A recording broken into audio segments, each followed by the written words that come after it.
Welcome back to The Deep Dive. Today, we are looking at a really profound question.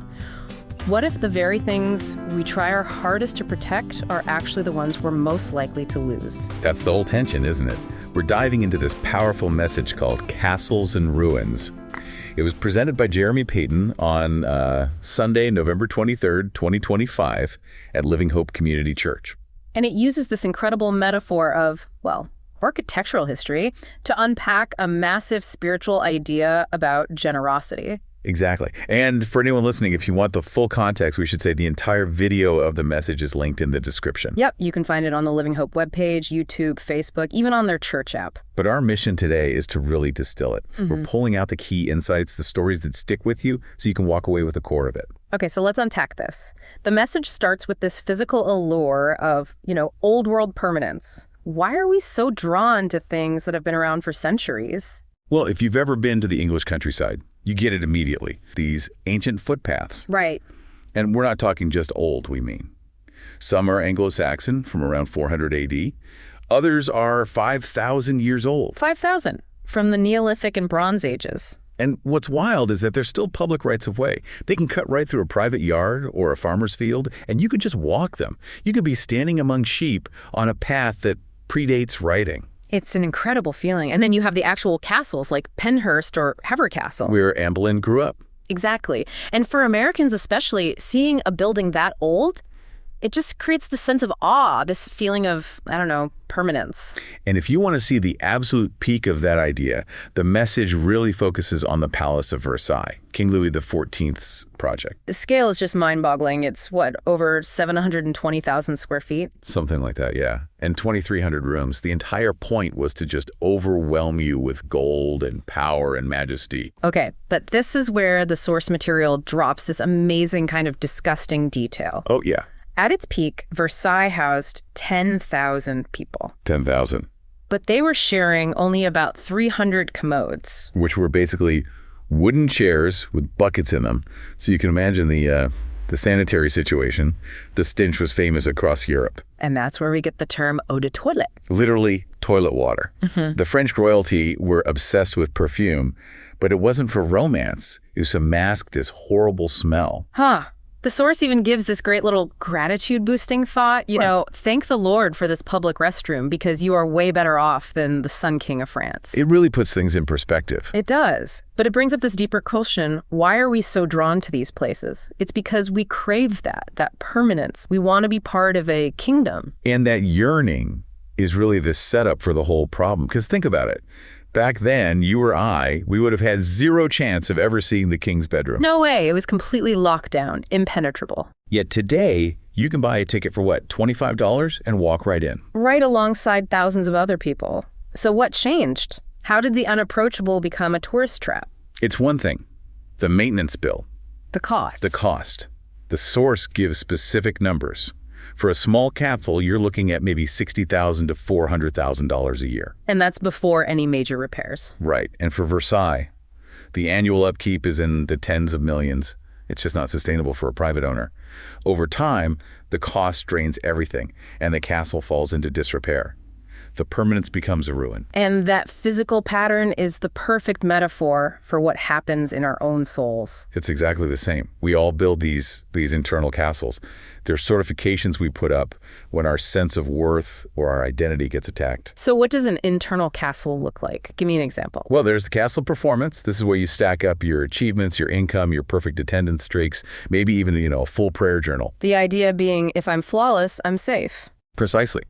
Or you have the relationship castle, where you're just constantly trying to pile up compliments or social media likes.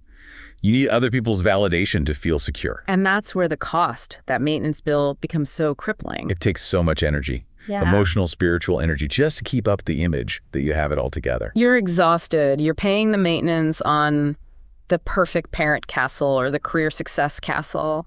And the moment you slip, the whole thing feels like it's crashing down. It leads to this internal disrepair. You start numbing, hiding. You drift into a ruin on the inside, even if you look fine on the outside. There's a really personal story in the source about this, about maintaining a pastor castle. You know, always having the 5-year plan, always charting the next big thing. And a lot of that was fueled by journaling and meticulous calendars. And the insight was that this drive for control, for protection, it was actually leading to less gratitude. He was becoming, quote, less fun to be around. So the instruction he got was to do something that sounds crazy. Yeah, totally counterintuitive. Delete the calendar. Stop journaling. Which sounds wrong, right? Those are supposed to be good disciplines. But for him, they had become the walls of his fortress. They were his moat. His worth was tied to checking those boxes. Exactly. He was protecting his reputation, not resting in his actual worth. The calendar was the maintenance bill, and it was just too high. So if building a castle for protection just leads to ruin, what's the alternative? Well, back to the physical castles in Europe. The solution many families found was to give the castle to a public trust. Okay, a public trust. What does that mean? The legacy, the name, it all stays. But the financial burden is lifted. And most importantly, the doors are open to everyone. It moves from a private fortress to a shared asset. And that brings us to the core message. If you want to keep it, You have to give it away. it's so backwards to how we think.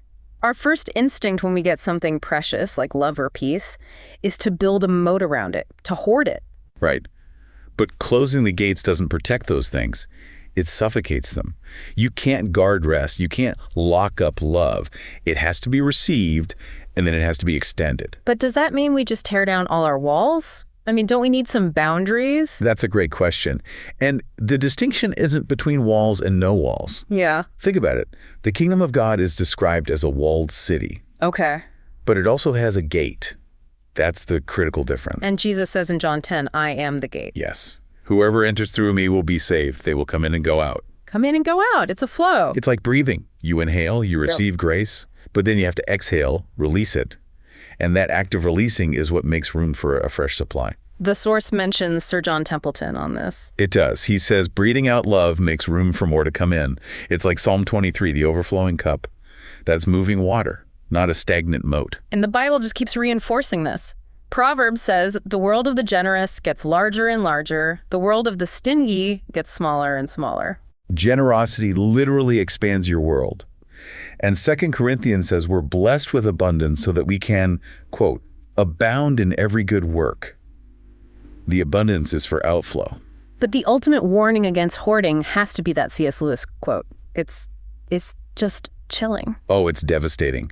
To love it all is to be vulnerable. He says you can lock your heart up safe in a casket or a coffin. But in that casket, safe, dark, motionless, it will change. It won't be broken, he says. It will become unbreakable, impenetrable. Irredeemable. That's the ruin.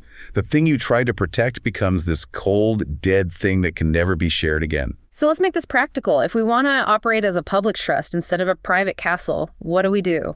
Step 1 is the absolute most important. Get filled up yourself first. The oxygen mask analogy? Always. You can't give what you don't have. You have to receive the supply before you can share it. Okay, so once you're filled up, what's step 2? Invite others to get filled up too. And this is key. Your job is just to open the gate. You're not the source. You don't have to manufacture peace for people. You just point them to it. There's that amazing story in the message about the friend who was struggling with his relationships. Yeah, feeling totally unseen. And the advice wasn't some complex therapy. Not at all. It was take a notepad, stand in front of a mirror, and just ask God, what do you love about me? And 5 minutes later, he's got a page and a quarter filled. This personal poem written just for him with this perfect punchline at the end that hit his deepest insecurity. And the insight was, if God had just said the punchline first, he would have brushed it off. He would have dismissed it completely. But God set him up. He wrote this whole preface just to make the final point undeniable. That's what opening the gate looks like. And we can do that in really simple ways. The source mentioned just using a prayer app, like the 1-minute pause. And just turning to a friend and saying, hey, I'm about to take 60 seconds to connect with God. Want to come with me? It's such a low-pressure invitation. It all comes down to hospitality, community, inviting people into our safe places. And when people are really struggling, we have to get better than just saying, let me know if you need anything. Ugh, that phrase. It's so well-intentioned, but it puts all the work on the person who's already drowning. Totally. The source had this great advice from Joni and friends. The key is to offer specific choices. It reduces their mental load. So instead of, how can I help? You say. I'm passing by the grocery store. What are 3 things I can grab for you? Or I'd love to bring you dinner, tacos or soup. Yes. Or can I come by tomorrow from 9 to 12 to help with laundry? Be specific. Be practical. You're activating the flow of the public trust. It's the whole difference, isn't it? The stagnant defensive castle that decays versus the generous public trust that lasts for generations because life is always moving in and out. The call is to shift from that defensive crouch to a comfortable, alert posture, ready to receive and ready to release. So we'll leave you with this to think about. If the cost of maintaining your personal castle, your fortress of perfection or performance, is just exhaustion and isolation, what's the one private thing you're protecting right now? What's the one thing that, if you opened it up, if you gave it away, could transform from a stagnant moat into a river of abundance for you and everyone around you? Something to think about. We really encourage you to go deeper with the full message, Castles and Ruin. All the links from the description, the Living Hope webpage, YouTube, Facebook, the app, it's all there. Knowledge is best when shared. So is abundance. We'll see you on the next deep dive.